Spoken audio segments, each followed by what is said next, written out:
Good morning guys. So, na tayo sa Kawasaki.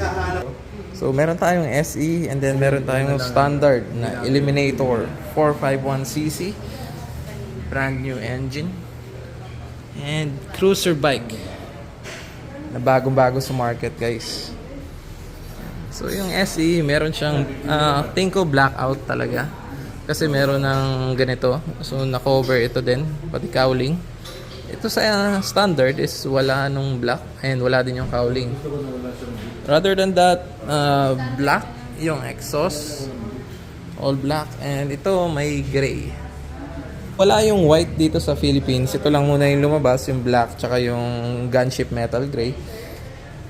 Eh, sa ibang bansa daw yung white. Tapos single disc brake, Nissin. And then gulong niya is 130/70 by 18. 18 yung harap. And sa likod naman is 150 by 80 and 16 inches. So 18, 16. Sa back ride, mukhang matigas lang guys. And sa rider, mukhang komportable naman kasi malapad. Ito is maiksi. Para siyang yung sa Vulcan din na upuan, pero mas maliit lang to compare sa Vulcan.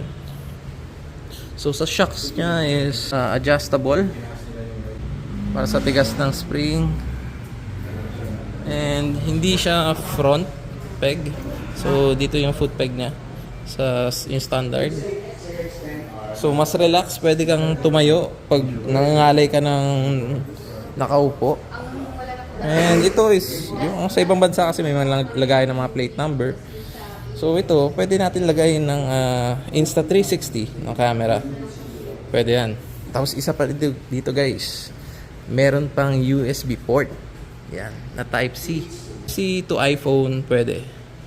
So yung display niya, sorry, hindi ko lang mapapakita yung display kasi hindi pa activated. Pero sa clutch naman is sobrang smooth. Yung brake niya, yan, marinig mo yung click. So bagong-bago. And sa side mirror niya is may additional pa na ganito. Parang sa ibang brand. Kasama natin si AC Bev. Hi AC. So okay lang ba ma-check natin yung height ng Eliminator for the lady riders? Buti na lang, meron tayo dito, may pasusukatan tayo. Yan. Buti na dito si AC Bev guys. Yan.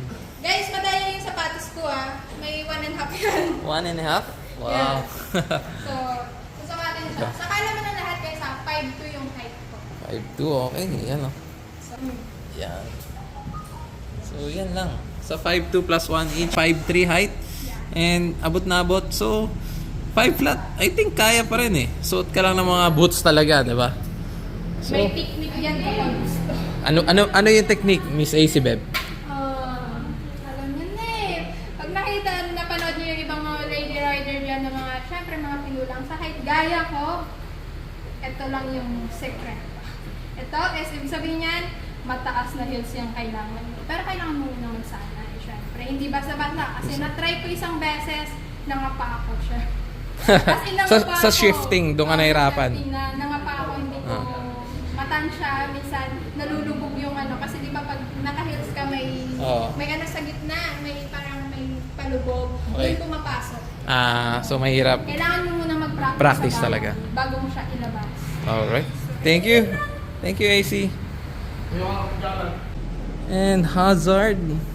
And high and low. Signal light. Busina. Engine start. Kill switch.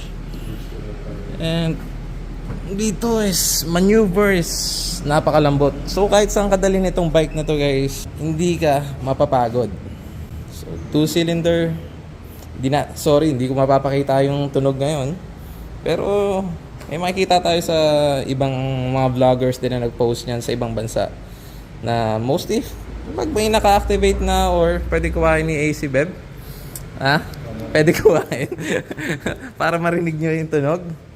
So, yan lang guys, yung difference ng SE tsaka ng standard. Thank you for watching guys. Kasama natin si Alni TV and AC Beb. Peace out. See you on our ride, September 3, Sunday, Kitchen 9001, doon sa Tagaytay.